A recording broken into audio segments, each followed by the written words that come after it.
2025. Wish you all a very happy, blessed and Christ-centered New Year. నూతన సంవత్సర శుభాకాంక్షలు మీ అందరికీ, మరి మా కుటుంబం నుండి సంఘంలో ఉన్న మీ అందరికీ, మరి దేవుని కుటుంబంలో పాలి భాగస్తులుగా ఉన్న మీ అందరికీ ప్రభుపేట నూతన సంవత్సర శుభాలు తెలియజేస్తున్నాను. 2 మాటల్లో ఈ సంవత్సరంలో దేవుడు మమ్మల్ని ఎలా నడిపించారో నా సాక్ష్యాన్ని కూడా నేను పంచుకోవాలని కోరుతున్నాను. ఇప్పుడు పాటలో పాడినట్లుగానే కంటి పాపలాగే కాపాడాడు, చంటి పాపలాగే కేర్ చేశాడండి. నిజంగా దేవుని యొక్క కేర్, దేవుని యొక్క ప్రేమ వర్ణించలేం. దేవుడు ఇంతవరకు తన నమ్మకత్వాన్ని మా కుటుంబంలో, మా కుటుంబ కనపరిచినందుకు ఆయనకి కృతజ్ఞతాస్తుతులు చెల్లిస్తున్నాను. ఇందాక దైవజనులు చెప్పినట్లుగా మన తలంపులు కాదు, ఆయన తలంపులే మరి మన పక్షంగా దేవుడు నెరవేర్చారు. అందును బట్టి దేవునికి స్తుతులు చెల్లిస్తున్నాం. 2024 దైవజనులు డాక్టర్ జాన్ వెస్లీ గారు ఎన్ని ప్రయాణాలు చేశారో, ఒక 150 ఫ్లైట్ ప్రయాణాల వరకు లెక్క పెట్టాము. ఇంకా ఆ తర్వాత లెక్క పెట్టలేదు, ఎందుకంటే every other day he was travelling. ఏదో 2 రోజులు ఇంట్లో ఉండడం, ఆ తర్వాత మళ్ళీ నేను ప్రయాణం అనడం. ఇంకా ఇప్పుడు జరుగుతున్న విమాన ప్రమాదాలు జ్ఞాపకం చేసుకుంటూ ఉంటే దేవుడు ఎంత కాపాడారో అర్థమవుతోంది. రీసెంట్గా మరి పిల్లలు నేను హైదరాబాద్ వెళ్ళాము. మీటింగ్స్ ముగించుకున్న తర్వాత దైవజనులకి ఇక్కడ మీటింగ్ ఉండి వారు వచ్చేసారు. నాకు హైదరాబాద్లో దమ్మాయిగూడ అనే ప్రాంతంలో ఒక సువార్త కుడికుంటే నేను అది చూసుకొని పిల్లల్ని తీసుకొని మేము కూడా ఫ్లైట్లో బయలుదేరాము. రాజమండ్రిలో ల్యాండ్ అవ్వడానికి ఫ్లైట్ ఇలా చేసి సడన్గా ఇట్లా తీసేశారండి. That was a very first time I experience something like that. నేను వివాహం కాకముందు డెన్వర్లో ఉన్నప్పుడు ఒకసారి ఆత్మీయ తండ్రి గారు చెప్పినట్లు ఎక్స్పీరియన్స్. ఫ్లైట్ ఎక్కించి మళ్ళీ అందరిని నింపేశారు. ఏంటంటే డోర్ నట్టు ఊడిపోయిందని చెప్పారు. దేవానికి స్తోత్రం, ఎగిరాక ఊడిపోయింటే అందరు గాల్లో కలిసిపోయేవారు. మన దేవుని స్తుతించాము. కానీ ఆ తర్వాత పిల్లలతో నేను ఒక్కదాన్ని ఉన్నాను. ఇట్లా ల్యాండ్ అవ్వడానికి ఇట్లా మాకు ఇట్లా యాంగిల్ కూడా మారింది ఫ్లైట్ది. సడన్గా ఇట్లా ఎత్తేసి మళ్ళీ వెళ్ళిపోతున్నారు. మేము ఎక్కువ ఇన్ఫర్మేషన్ తెలుసుకుంటూ ఉంటామేమో, కొన్నిసార్లు వివరాలు ఎక్కువ తెలిస్తే అనవసరమైన ఆందోళన. నాకు తెలిసిన విషయం ఏంటంటే, ఫ్లైట్ ప్రమాదంలో ఉన్నప్పుడు ఏ విధమైన అనౌన్స్మెంట్లు చేయకూడదంట. ఫ్లైట్లో మనం ప్రమాదంలో ఉంటాం, మీ దేవుళ్ళకి మీరు ప్రార్థన చేసుకోండి, మీ వాళ్ళకి సిగ్నల్స్ కలిస్తే ఫోన్లు అలా ఏమీ చెప్పరంట. అది ఫ్లైట్లో ఉన్న మరి క్రూకి కానీ పైలట్కి కానీ వారిచ్చే ఇన్స్ట్రక్షన్స్ ఏంటంటే, లాస్ట్ మినిట్ దాకా చనిపోతున్నామని ఎవరికి హింట్ కూడా ఇవ్వకూడదు. ఇంకా ఫ్లైట్ ఇలా వచ్చి ఇలా వెళ్ళిపోయింది. నేను పిల్లలే ఉన్నాము. పిల్లలు ముగ్గురికి చెప్పాను, ఎక్కడికి వెళ్తుందో తెలియట్లేదు, ఏం అనౌన్స్మెంట్ కూడా చేయట్లేదు, గట్టిగా ప్రార్థన చేసుకోండి అని. ఎందుకంటే దేవుని మీద వాళ్ళు ఆధారపడడానికి అదొక మంచి సమయం. ఫ్లైట్ దిగే వరకు మా వాళ్ళు మళ్ళీ ప్రార్థన చేస్తూనే ఉన్నారు కళ్ళు మూసుకొని, ఎవరి పాటికి వాళ్ళు. మా పెద్దమ్మాయి అనింది, దెబ్బకి రక్షణ పొందేశాను మమ్మీ నేను ఫ్లైట్లో అని చెప్పి. నిజానికి మరి దేవుడు చూపిన కృప, దేవుడిచ్చిన కాపుదల చాలా గొప్పది. నా మటుకు నేను కూడా ఎన్నో ప్రయాణాలు చేస్తూ ఉన్నప్పుడు దేవుడు చాలా సహాయం చేస్తూ వచ్చారు. ప్రాముఖ్యంగా ministry expansion, Christ worship centre Rajahmundry మాత్రమే కాదు, కానీ ఆయా పట్టణాల్లో, ఆయా గ్రామాల్లో, ఆయా దేశాల్లో కూడా పరిచర్యను విస్తరింపజేయడానికి దేవుడు ఎంతో సహాయం చేశారు. ఈ సంవత్సరంలో దేవుడిచ్చిన అభివృద్ధిని బట్టి పరిచర్య యొక్క గుడారపు త్రాళ్ళు దేవుడు విశాలపరిచినందుకు దేవునికి స్తుతులు చెల్లిస్తున్నాం. ప్రాముఖ్యంగా ఈ సంవత్సరంలో ఒక పెద్ద మేజర్ అకంప్లిష్మెంట్ ఏంటంటే, దైవజనులకి 2024లో దేవుడిచ్చిన వాగ్దానం, నువ్వు పూనుకున్న పనిని సంపూర్తి చేసే వరకు నేను నీకు తోడుగా ఉంటానని. ఆ వాగ్దానం చూసినప్పుడే నేను అనుకున్నాను దేవుడు సహాయం చేస్తారని. మెడికల్ సెంటర్ కంప్లీట్ చేయడం కొన్ని కోట్ల రూపాయలతో మరి కూడిన ప్రాజెక్ట్ అది. కానీ దేవుడు తన మహాకృప వలన ఆ కన్స్ట్రక్షన్, మరి మెగా కన్స్ట్రక్షన్ అని చెప్పాలి, కంప్లీట్ చేయడానికి దేవుడు సహాయం చేశారు.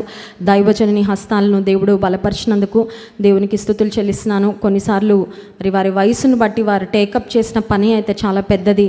వారి ఆరోగ్యం మీద ఎలాంటి ఒత్తిడి ఉంటుందో ఒక భార్యగా మరి నాకుండే కన్సర్న్ నాకున్నప్పటికీ దేవుడు ఎంతో నమ్మదగిన దేవుడుగా ఆ కన్స్ట్రక్షన్ అంతా కంప్లీట్ చేయడానికి దేవుడు చూపిన కృపను బట్టి దేవునికి వందనాలు చెల్లిస్తున్నాం. సువార్త కొరకు ఈ సంవత్సరంలో దేవుడు చాలా నూతన ద్వారాలు మరి దైవజనులకేమి, నాకు కూడా వ్యక్తిగతంగా చాలా ద్వారాలు తెరిచారు. నా ఆశ ఒకటే ఏంటంటే, స్త్రీలు ఎందులో తక్కువ కాదు, మనం కూడా దేవుని కొరకు గొప్ప కార్యాలు చేయగలం అనే రోషం, ఆ పట్టుదల నాకు ఎప్పుడూ ఉంటుంది. మరి దేవుని మహాకృపను బట్టి ఆంధ్రప్రదేశ్లోనే కాదు కానీ తెలంగాణలో, ఆ తర్వాత గడిచిన ఈ 2024లో వేరే స్టేట్స్కి కూడా వెళ్ళడానికి, కొన్ని పెద్ద పెద్ద కాన్ఫరెన్సెస్లో దేవుని వాక్యాన్ని అందించడానికి దేవుడు నాకు అద్భుతమైన ద్వారాలు తెరిచారు. దేవుడిచ్చిన కృపలన్నింటిని బట్టి దేవునికి స్తుతులు చెల్లిస్తాను. ప్రాముఖ్యంగా మరి వెస్లీ గారికి, నాకు మా బ్యాక్ బోన్ ఎవరంటే మా పేరెంట్సే. మేము ఇంత ధైర్యంగా, ఇంత సంతోషంగా, ఇంత హృదయపూర్వకంగా దేవుని సేవ చేయగలుగుతున్నామంటే దేవుని సహాయము. అండ్ మా వెనకాల మా బలం ఎవరంటే మా పేరెంట్సే. మరి మా నాన్నగారికి కూడా ఈ సంవత్సరంలో మరి సర్జరీస్ జరిగాయి, కానీ దేవుడు మా డాడీని సేఫ్గా ఉంచారు. మా తల్లిగారికి మంచి ఆరోగ్యం ఇచ్చారు. ఆత్మీయ తండ్రి గారిని అయితే ఎప్పటికప్పుడు దేవుడు నూతనమైన శక్తితో బలంతో నింపి వాడుకుంటూ ఉన్నారు.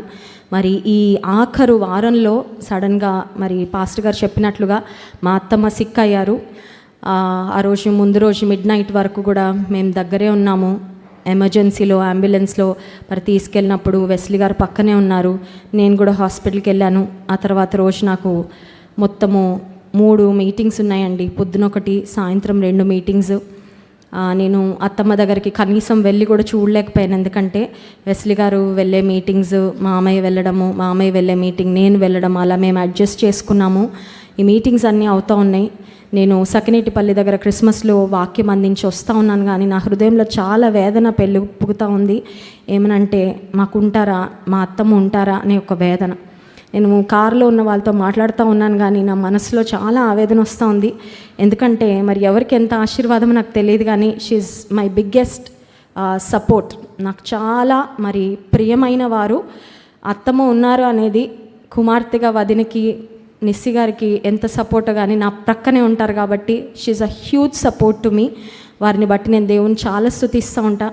మొన్న క్రిస్మస్ దినాలు ఎవరికి వారం డేట్స్ ఇచ్చేసాం ప్రభా, అత్తమ్మకి ఏమీ అవ్వకూడదు, ఏ ప్రమాదం జరగకూడదని మరి దేవుని సన్నిధిలో ఎవరికి వారం మేము ప్రార్థన చేస్తూ వచ్చాం. వెస్లీ గారు ఆ రోజు రాత్రికి రాత్రి అంబులెన్స్లో హైదరాబాద్ అత్తమ్మతో పాటు వెళ్ళిపోవడం జరిగింది. డాక్టర్స్ చెప్పిన మాట ఏంటంటే 5 గంటలు లేటుగా వచ్చుంటే వేరేలాగా ఉండేది.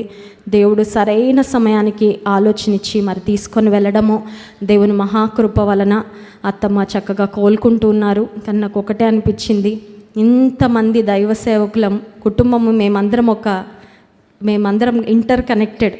ఎవరికి వారము, ఎవరి పరిచయల వారం బిజీగా ఉన్నా we're all connected as a family. మేమందరం హృదయపూర్వకంగా దేవుని సేవిస్తూ ఉన్నప్పుడు మమ్మల్ని అందరు నువ్వు బాధ పెట్టావు కదా ప్రవ్వా, మమ్మల్ని నువ్వు మరి నొచ్చుకొనేలా నువ్వు చేయవు కదా, మా అందరి ప్రార్థన నువ్వు విన్నావు, నీకెంతో వందనాలని దేవుని స్తుతించాను.